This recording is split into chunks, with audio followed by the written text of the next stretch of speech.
Let's take a look at Monday's NBA action. There were 4 games on. Let's recap what we need to know for fantasy basketball. Michael Bolton. Thanks, Josh. It's Michael Bolton here, and it's time for another episode of the Locked On Fantasy Basketball Podcast. Let's get to it. Let's get to it, indeed. You are Locked On Fantasy Basketball, your daily fantasy basketball podcast. Part of the Locked On Podcast Network.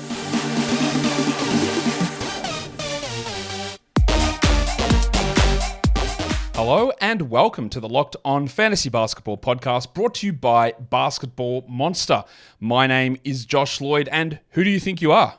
I'm also the lead fantasy analyst at basketballmonster.com, and you can find me on Twitter as always at redrock_bball, on TikTok at redrock_bball, and on Instagram at Locked On Fantasy Basketball. Today's episode is brought to you by FanDuel. Make every moment more. Right now, new customers get $150 in bonus bets with any winning $5 bet. That is $150 if your bet wins. Visit fanduel.com/lockedon to get started. Thank you also for making Locked On Fantasy Basketball your first listen every day. We are free and available on all platforms. So give it a thumbs up, give it a bang, double bang in fact. Ring the bell. Yes, I know I said this a million times, I'll continue to say it. There were audio issues with the audio feed. It has not gone away. They will still be published. The whole network had to transfer 150 shows or whatever from our old host site to a new one. Some of them have transferred over completely. Mine, for some reason, hasn't. So the audio guys, again, you might be getting this late. I don't know when it is going to republish, but it is still going to be there. I encourage you to come and bang over here on the video side, and then we'll get the double bang going on the audio side. It will be there. I am pushing them to get it hurried up as quickly as I can. It's just out of my hands. So the episodes are all there. I'm just waiting for them to get published. And it's just a frustrating thing waiting for that feed to come across. So I apologize for that. Second thing is I'm not going to be covering the Heat and Kings game in this one. I do have to just wrap this show up early today. My son, at his young age of 16 and a half, he's almost 17, he's decided he wants to take up baseball. So, like, he's a massive baseball fan. You've heard me talk about on the show. He's a big Padres guy.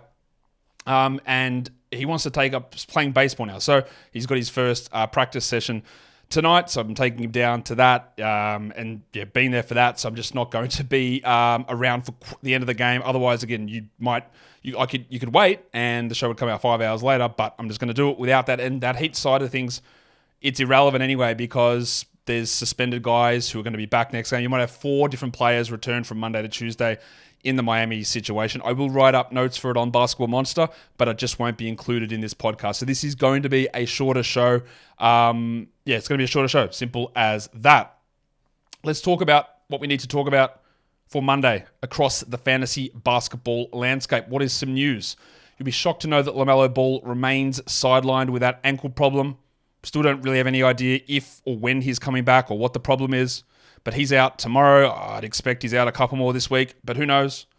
We got word that Malcolm Brogdon is progressing with an update that tells us absolutely nothing. Yeah, he's progressing. Cool. Is he going to come back? Still doesn't tell us. I do think he will return and then he will end his season at some point. But he's apparently progressing.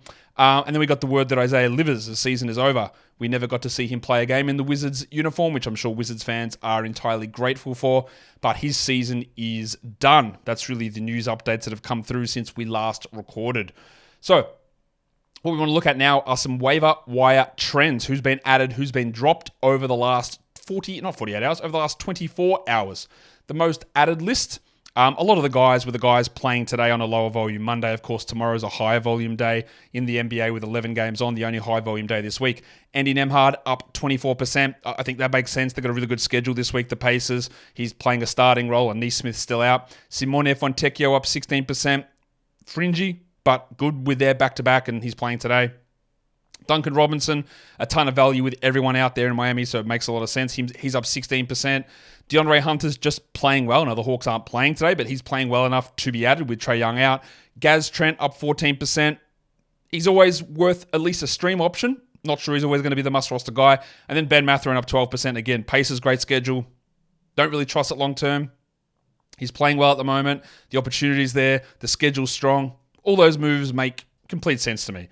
the most dropped players. Number one there is Grant Williams, down 13%. He has sort of reverted back to being Grant Williams, which of course is nothing particularly exciting. I don't mind a drop of him. You can hold him, but you don't have to. Ben Simmons down 10%. Yep, totally okay. I think you can add him back if minutes jump back up or he starts to look better again, whatever. But it's always going to be that risk. You do not have to hold. Cole Anthony and Mo Wagner down 9 and 8% respectively. I'm going to guess that they were people who added them for the weekend back-to-back. Anthony played pretty well. Mo did not. And we know that there's all the issues with Fultz and his knee and his minutes, but it's totally okay to drop Cole Anthony. Gordon Hayward down 8. We can jack that. Get that garbage out of here. And then John Isaac somehow is listed questionable for the Magic. I didn't include him with Cole Anthony and Mo Wagner there. Isaac's down 8%. Yeah, like he was, again, added for the weekend back-to-back. He lasted 2 minutes on Sunday. He hurt his knee and we thought it was going to be serious, but apparently he's questionable for Tuesday. We'll see whether he actually plays in that game or not. But yeah, absolutely does not need to be considered a 12-team league player at this point in the season. So let's go to the first game of the night. My Toronto Raptors going to Indiana to take on the Indiana Pacers. There was one change in the lineup. Rowan Barrett returned from his one-game absence back into the starting lineup. That meant that Jordan Nwora moved back to the bench. That's entirely expected, entirely predictable. We knew that was going to happen. And the Raptors, they just can't stop winning. 130 to 122. The final score here in this one for a team that you thought was going to try to lose some games here, but apparently not. On Toronto's side, Scotland Barnes, big triple-double with 5 blocks. 21, 12, and 12 in 38 minutes. Huge game. Inefficient, but huge numbers still nonetheless. Rowan Barrett, let's do a quick check on him. Well, apparently still can't miss, but can't hit free throws. 69 from the field is ridiculous. Missed all 3 of his free throws. He had 24, 2, and 5 in 33 minutes with no defensive stats. It's always the same issue with him, though. Like, it's still the peripherals that are the problem, the bad free throws, but he has upped his field goal percentage. We roster him with the understanding of what he provides. What about... we'll do him in a sec. Giggity. Emmanuel Quickly, 19 and 6, 3 threes, 2 steals, 1 block, 35 minutes. He's back on track after a bit of a slow patch before the All-Star break. And then Abaji had 13 points in 20 minutes. I would say that this is not a good Kelly Olynyk game. 7, 2, and 5 in 23 minutes, but I will hold because Jakob Poeltl sprained his ankle again. Now, Poeltl was putting together a really big game. 15 and 10, 4 assists, 70%, 22 minutes. I would expect, considering there's no real other option there, that Olynyk will have to start at center, and they've got a great quality game week, 3 more quality games this week. That means you do have to hold on to Kelly Olynyk. And just until we find out about Jakob Poeltl. As for Bruce Brown, yeah, the schedule's pretty good, but 2 points, 16 minutes, 25% shooting. He's so up and down, the only way you look at him is a stream guy and not a must roster. Gaz Trent had 11 and 5, again, just a streamer, not a must roster. But it's time for us to talk about Dick. Gradey played 23 minutes, 18 and 5 with 4 threes. Now, he's not going to shoot 78%. We're all very clear on that. We know that Dick is just not that good of a shooter. No one is. But Gradey is getting more minutes. He's getting more opportunities. He's now a top 135 player over the last 2 weeks, in only 21 minutes a night. This is a situation where you can go, do I need to get ahead of this? Well, if you're battling for playoff seeding, probably not. But 3 more quality games this week. At some point, he is going to be playing 30 minutes a night this season. I don't know when, but he's pushing into this role. And just grabbing Dick early might pay off, but you've got to be in a spot where you're sitting comfortably. The results this week don't matter, or you've got a bye coming up, or whatever. It's not going to turn immediately.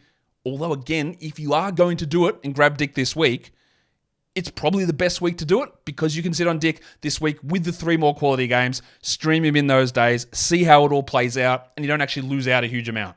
So I'm actually on board with getting into the Dick business right here.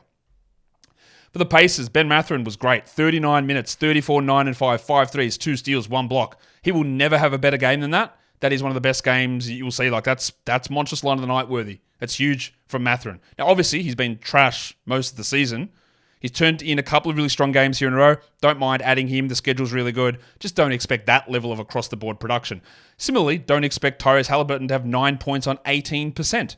He had 7 assists and 2 steals. A terrible game from Haliburton. He's been really poor since he came back to it. Not really poor. Much poorer than his usual standards since he came back from that hamstring injury too early. And it has hurt. Absolutely no question about it that he's struggled since returning.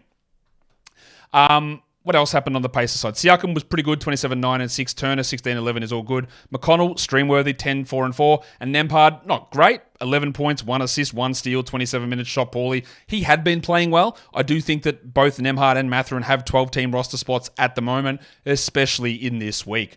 Jalen Smith did play through the back-to-back back spasms issue, so that's good news. And then Dougie McDirt got hurt in this one and lasted just the 4 minutes. Ben Shepherd, after a good game yesterday, he's not up to doing that back-to-back games. 2 points in 17 minutes for old Benny.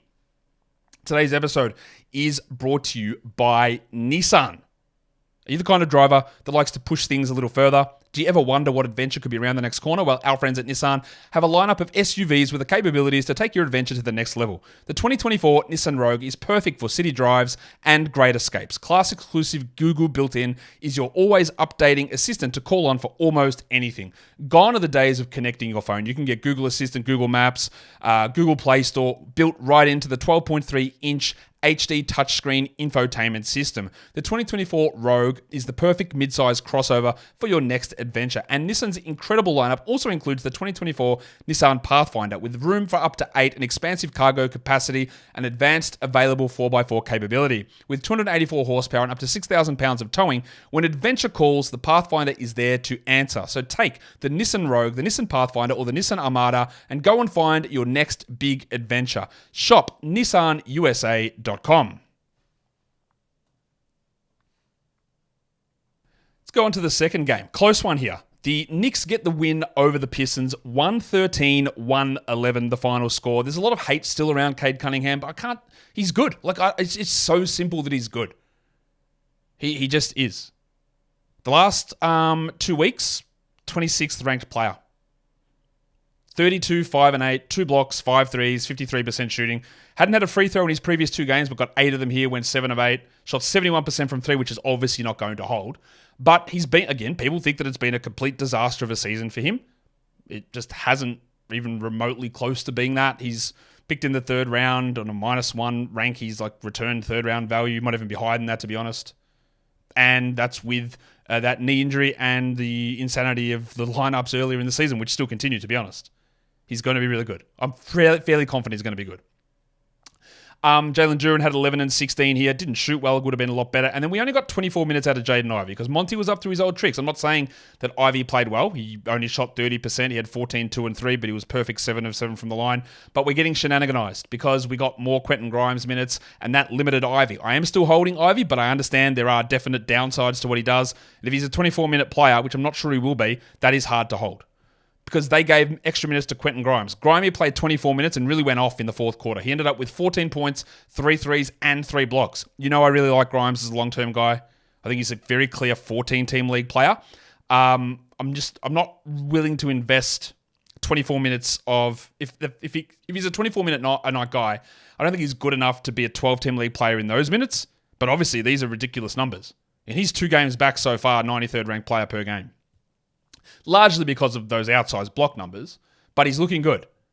I don't know how he fits into this lineup long term or what happens with it, but really good production early from Grimes. I'd probably hold off on looking at him as a must-add player, but we're definitely opening our eyes to it.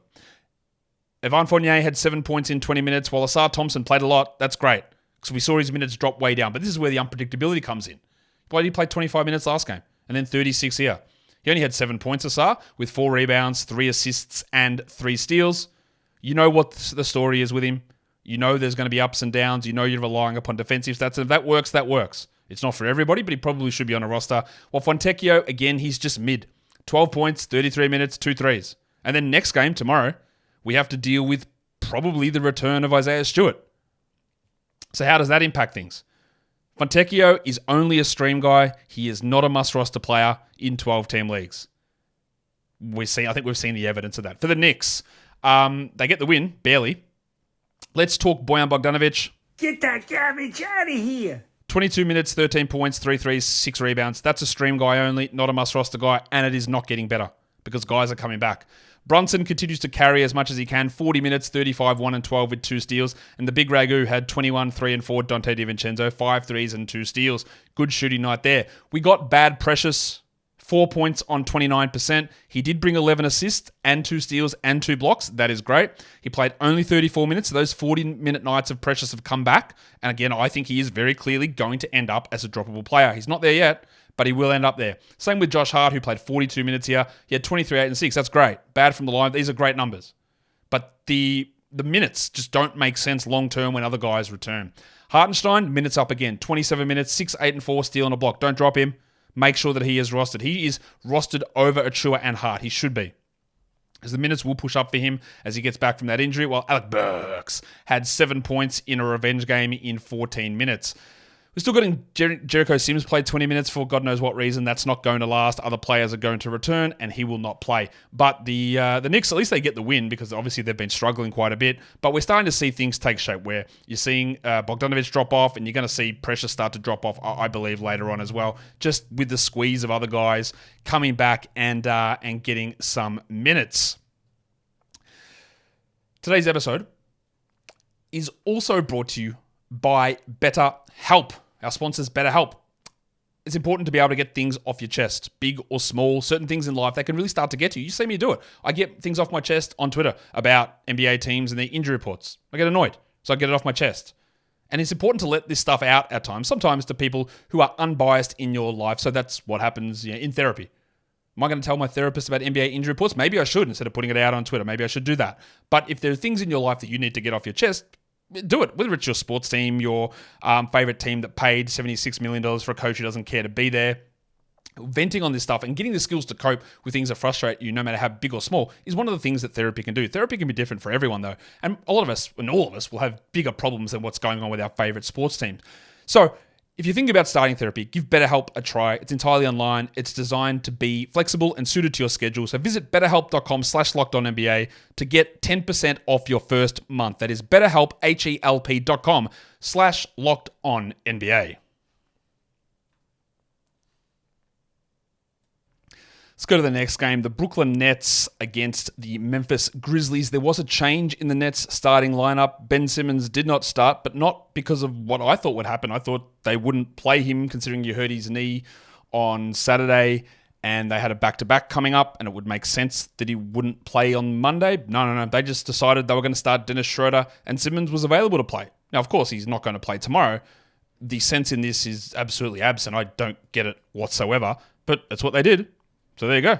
So Dennis Schroeder started over Ben Simmons, and the Nets get a comfortable victory, 111 to 86, but it doesn't come without some problems because Cam Thomas hurt his ankle. Not that he was playing particularly well, 14 points on 14 shots, 36%, with 5 assists. And yeah, he hurt himself, had to be sort of helped to the locker room. No word yet on severity of that, but I would expect that he does not play tomorrow.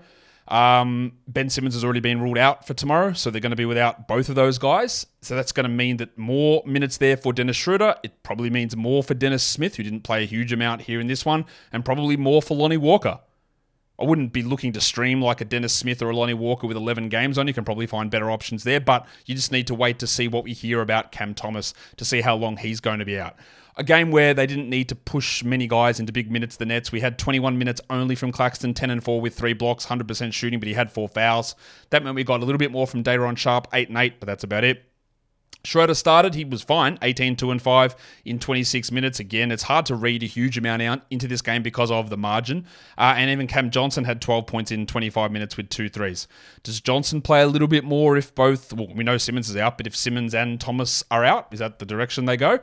I wouldn't think they would, but maybe they do, and they go Bridges, Finney, Smith, and Johnson, or they could start Walker. But again, it's 11 games on, so is it worth it? If I prioritize anyone, it would be Johnson over Walker and over Smith, but there's still a lot of unknowns here. Finney Smith was good, 13, 9, and 4, but we don't look into that too much. Now, what is important, though, is the Nets play 5 games next week, and Simmons obviously won't play all 5. Thomas might be out. So looking at Schroeder, looking at Johnson, looking at Walker, to get a bit of a bump for that week, even Finney Smith with those 5 games on, it turns them into more valuable guys if Thomas is in fact going to miss.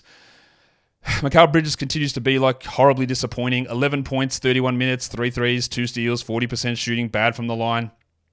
He is one of the more underrated busts for fantasy this season, I would say. Lonnie Walker had 13 and 6 with 3 threes in 19 minutes. Pretty good score overall. For the Grizzlies, they were without the usuals. No Bane, no Smart, no Morant, no Pippen, no Clark. They sent both Trey Jemison and Jordan Goodwin down to the G League. It's not worth having Jordan Goodwin because he's going to be going back and forward between the G League and the main team. That's just not worth it. He's a stream ball guy at this point. Lamar Stevens didn't do much last game, but went off here, 17-6, 89%. Don't trust it. Jaren did his usual high usage, bad efficiency game, 15 points on 17%. He had 2 steals and a block. He continues to get a lot of opportunities and not do anything with them, really. The percentage is really killing you with Jaren. There is, I guess, a chance that he just plays through to get the 65 games and then he's done. So maybe he finds a way onto all defensive team. Not sure he'd get there, but I would imagine they might be looking at doing that. The perils of GG Jackson were on display. 6 points, 7% shooting. 5 rebounds, no steals, no blocks, no assists. He was perfect from the line, but we talked about how his shooting numbers were outsized, how his 3-point percentage was all over the shop, and he's going to be a better points league guy than category league guy. You can have him in category league guys, in category leagues if you want, but he's not a must. He's a fringe guy with significant deficits in his game overall. They've got a good schedule this week, but you might get games like this. And Zaire Williams, who had played well, did not, because Zaire Williams is not good. 6 points in 25 minutes, 2 rebounds, 27%. Again, the schedule gives you some value, but we know what this team is. We wish we knew actually more of what this team is. We know that they're going to be frustrating. We know they're the Memphis question marks. We know there's going to be ups and downs every single game. We had LaRavia play 28 minutes out of nowhere here. Kennard had 11 points in 24, and Aldama played under 20 for 7 points. We don't need to roster any of these guys. In fact, it's a blanket jack. Get that garbage out of here. No Aldama, no LaRavia, no Kennard. We're still rostering Vince Williams, although he stunk. No Zaire. GG's a borderline guy. It's all over the shop. So even if we see Taylor Jenkins, GG is going to be our creator, it doesn't mean that he's a must-roster guy in category leagues. He probably is close enough to it, but there's going to be so many of these bad games that it's going to be relatively detrimental overall to your fantasy team a lot of the time. Like I said, I am going to cut this one short. The Heat game has just started. We'll just go over what the lineup changes were for Sacramento versus Miami. I'm not going to recap that full game, so we'll just go into exactly what they did, because Miami was without a million different guys in today's game. They chucked in, if that lineup would have worked. Nope, the graphics didn't work. Don't know what happened there. Anyway, the Heat made a lineup change. They had no Jovic, no Butler, no Hero. Rozier did not return, so they started DeLon Wright. They started Duncan Robinson.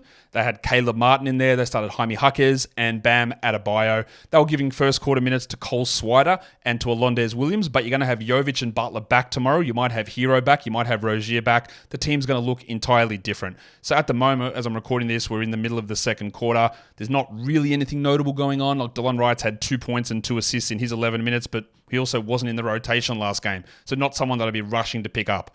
For the Kings, their usual starters were out there and not anything super exciting going on in terms of minutes or production, but it's been a really hot start for Keegan Murray, and we needed that because obviously he had been struggling. Because we're not going to do the full show here. Again, apologies, I have to cut this one short. I'll just give you where we're at currently in terms of monstrous line of the night. The monstrous line of the night is Bennedict Mathurin, who is also the waiver wire line of the night, who is also the young gun of the night. He topped everything with 34, 9 and 5, 2 steals and a block on 73% shooting. He'll never have a better game than that. That is a huge performance. Currently, as things stand, the dud of the night is, it's close. I'm going to go with Bruce Brown, 2, 1 and 1 on 25% with GG Jackson just behind, 6 and 5 with 8% shooting there for him. So again, apologies, we're ending this one a little bit short. Tomorrow we'll have a buy low, sell high show tomorrow. I know a lot of trade deadlines have passed, but honestly, we're going to just sort of transition that buy low, sell high show into just looking at guys trending up, trending down, what you can expect and how you build around that. Because I think that's part of the value in those shows anyway, versus you must trade and you must do this. You can, if you've got that ability to, but if you don't, look, these are just some ideas of guys hitting up, heading down, and which direction we think they're going to go. So, once again, thank you for being here, part of the show. Hit the old thumbs up, hit the subscribe, hit the bell, leave your comments down below as well. Guys, we are done here. Thank you so much for listening, everyone, and for watching. See ya.